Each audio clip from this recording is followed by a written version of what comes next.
Mesdames, Messieurs, bonjour. Très heureux de vous retrouver pour cette nouvelle émission Power Boost tournée ici dans le sud-est de la France. On va faire un point sur les premières moissons et puis vous allez voir des initiatives très intéressantes. Top départ pour cette nouvelle émission Power Boost.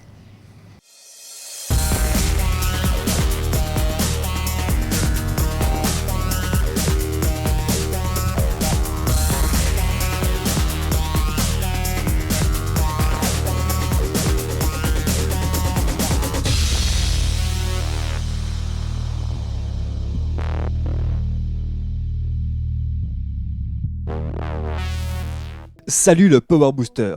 Cette semaine, nous traverserons la France. D'abord en nous rendant dans le sud-est, auprès de Denis Vernet qui vient d'entamer les récoltes de blé.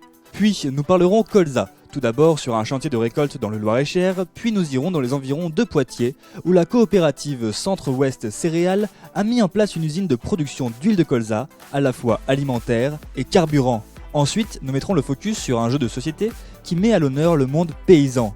Enfin, nous terminerons par notre rubrique « La question qui tue ». Enjoy!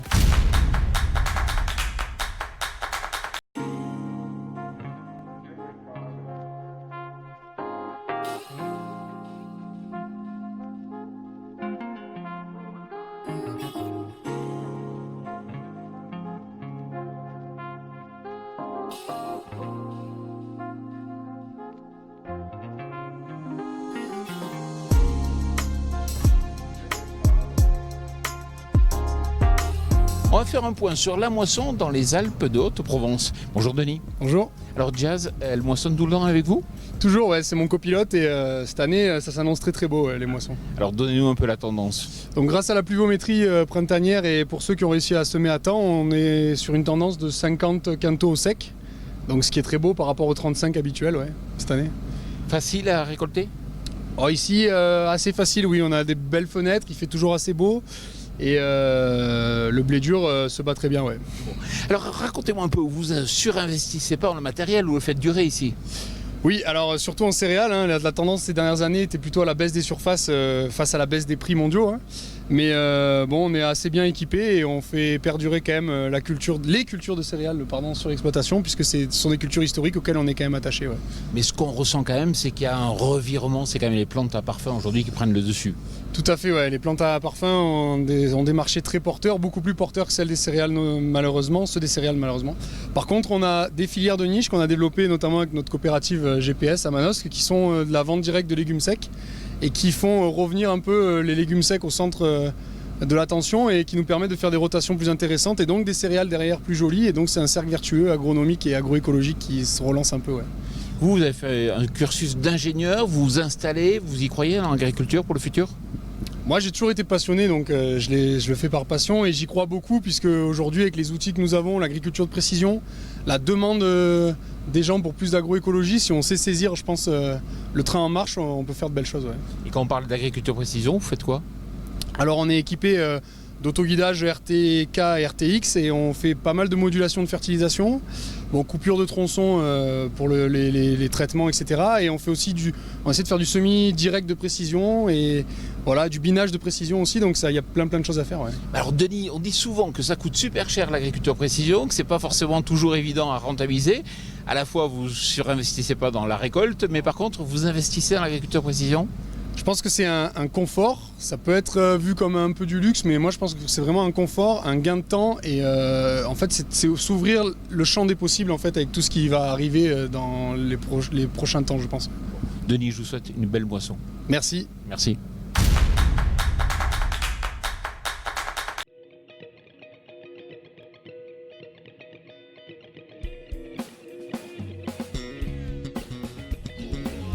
Les récoltes de colza ont commencé, mais les premiers échos de rendement montrent des résultats très hétérogènes. Certains agriculteurs espèrent des productions entre 1 et 3 tonnes hectares.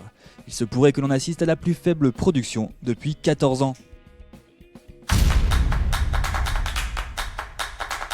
Alors à présent, on va mettre le cap sur le centre de la France. Vous allez voir, il s'agit d'une coopérative qui a eu la bonne idée de développer un outil industriel pour un débouché en carburant de la production locale de colza.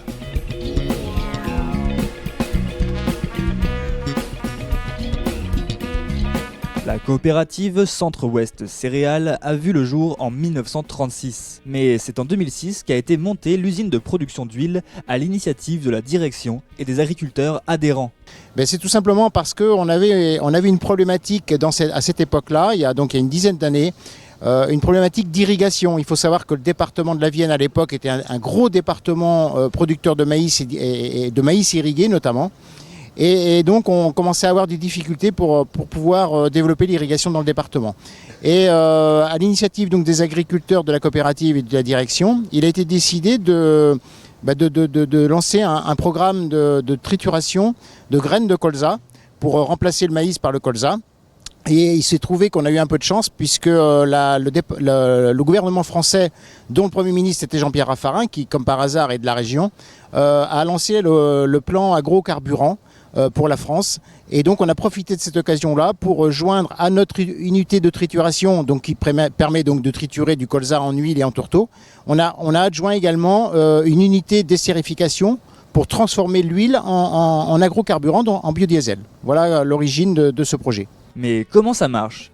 Donc le silo va nous préparer des lots qui seront allotés et qui seront dotés de ce qu'on appelle une traçabilité pour la finalisation alimentaire. La première étape dans notre production sera la trituration, où nous allons extraire l'huile mécaniquement. Toute première étape par une pression à froid, donc nous obtenons une huile vierge de première pression à froid, une huile de très très haute qualité et qui sera en projet embouteillée dans quelques mois. Cette huile s'est ensuite travaillée, filtrée et semi-raffinée pour être ensuite destinée vers les applications biodiesel et également vers les applications alimentaires. Quand on produit du carburant ou de l'huile à destination de la restauration, comme ici, il faut dire que la crise du Covid et le confinement qui en découle peuvent être particulièrement déstabilisants. Mais la coopérative ainsi que l'usine ont su s'adapter. Et donc on a nos produits phares de l'usine, nos produits finis phares de l'usine qui ne sortent pas de l'usine. Donc la solution, ça a été de trouver rapidement du stockage à l'extérieur de l'usine pour pouvoir stocker en attendant des jours meilleurs. Et donc ça c'est important, donc on a pu réussir à trouver du stockage à l'extérieur et ça nous a permis de continuer à fonctionner avec des équipes très motivées. Afin d'éviter des situations similaires dans le futur, la coopérative souhaite se diversifier. Alors aujourd'hui, l'usine a été construite essentiellement pour produire du biocarburant, du biodiesel à partir d'huile de colza. Depuis plusieurs années, on est en train de réaliser avec le conseil d'administration une transition énergétique et une transition vers un rapprochement du producteur agricole, de l'agriculteur, vers le consommateur. C'est la raison pour laquelle on a fortement investi dans une unité de raffinage pour faire de l'huile de colza alimentaire. Et cette usine, effectivement, elle est destinée à rapprocher le producteur agricole du consommateur final. Tout ça dans un respect de transition énergétique qui va nous permettre d'être moins tributaires des énergies fossiles. Je vous invite à présent à retrouver notre rubrique « La question qui tue ». Dit comme ça, on pourrait considérer que c'est trop. On va expliquer pourquoi. D'abord, les SAFER, depuis maintenant 2017, n'ont plus aucune subvention de fonctionnement. Et quand je dis aucune, c'est vraiment aucune. Il reste simplement un petit soutien pour les SAFER des DOM et la SAFER Corse parce qu'il y a un marché tout petit. Dans ces 7%, ça permet de faire tourner la structure, c'est-à-dire payer les salariés qui travaillent à la SAFER et qui permettent justement la régulation et l'orientation des terres. Et puis, quand on a pris ces 7%, s'il y a un excédent qui est dégagé, la SAFER étant une société anonyme à but non lucratif, aucun excédent peut être distribué à quiconque. C'est la loi et on le fait depuis déjà de très très nombreuses années. Donc quand il y a des excédents, ils sont vers la confortation des fonds propres. Ils permettent par là même d'acheter du foncier et d'aller voir le banquier pour pouvoir l'orienter prioritairement vers l'installation des jeunes agriculteurs. Alors que si on n'avait pas cette capacité financière, on ne pourrait pas emprunter et donc on ne pourrait pas mettre des terres en stock. Et donc il n'y aurait pas les 1500 jeunes agriculteurs qui s'installent grâce à l'orientation des terres de la SAFER. Savez-vous qu'il y a un jeu de société, un jeu de plateau qui va bientôt sortir qui s'appelle Crazy Farmers and the Clôture électrique. Vous allez voir, on vous explique tout. Préparez-vous à découvrir un monde dans lequel les agriculteurs sont devenus des légendes, un monde dans lequel, pour survivre, ils sont devenus champions d'Ultimate Farming Championship. Jérémy Chassin, c'est quoi? Alors, dans Crazy Farmers, on est en 2042. Il n'y a plus aucune subvention, tout a été coupé, les agriculteurs sont tous au bout du rouleau et ils ont besoin de trouver des nouveaux moyens de subsistance et ils ont une idée qui peut sembler un peu étrange comme ça, mais ils vont lancer une nouvelle compétition de tirage de clôture qui est créer un championnat qui s'appelle l'Ultimate Farming Championship dans lequel ils vont essayer de tirer donc des clôtures électriques pour avoir le plus grand champ. De société et de plateau. Voilà, c'est un jeu de plateau. On joue sur un plateau avec des pions, des tracteurs, des granges et des clôtures, des petites clôtures électriques. Et donc, à son tour, on va faire 3 déplacements en tirant des clôtures électriques derrière son tracteur.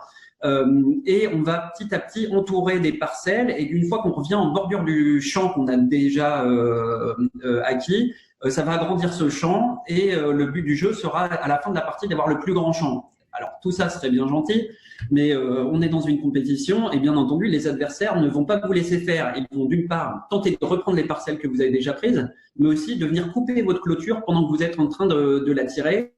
Et à ce moment-là, quand la clôture est coupée, c'est une clôture électrique, elle ne sert plus à rien, elle n'est plus électrique, donc elle disparaît complètement. En plus de ça, au fur et à mesure que les joueurs prennent des parcelles qui contiennent des granges, dans les granges, ils trouvent des super trucs. On tire des cartes sur lesquelles on peut trouver des bottes de foin pour bloquer le passage, des dynamites pour faire sauter les bottes de foin, parce que bon, c'est quand même l'Ultimate Farming Championship. Des hélicoptères d'épandage, il y a un chien de garde qui protège vos parcelles, une surcharge qui permet de mettre votre clôture sur du 10 000 volts. Donc vous allez utiliser tout ça pour vous battre jusqu'au bout. On a lancé un lancement participatif sur Kickstarter qui finira là, le 4 juillet. Donc voilà, vous pouvez profiter du Kickstarter pour pouvoir commander le jeu en ligne et participer à notre effort de faire des jeux plus propres et tout pour autant aussi fun, voire plus que les autres. Jérémy, félicitations et merci beaucoup. Merci beaucoup. Voilà, j'espère que cette émission Power Boost tournée dans le sud-est de la France vous a plu, dans ces superbes champs de lavandin en Provence. Alors n'oubliez pas que pour tout savoir sur l'innovation en agriculture, vous pouvez consulter notre média partenaire Agriculture et Nouvelles Technologies. Et puis surtout, retrouvez-nous mardi à 19h pour notre nouvelle émission Les Tontons Farmers. Le thème du débat, c'est #BalanceTaFerraille. Venez nombreux, venez réagir en direct dans cette émission. Je vous souhaite une excellente semaine et puis d'excellentes moissons pour ceux qui ont débuté.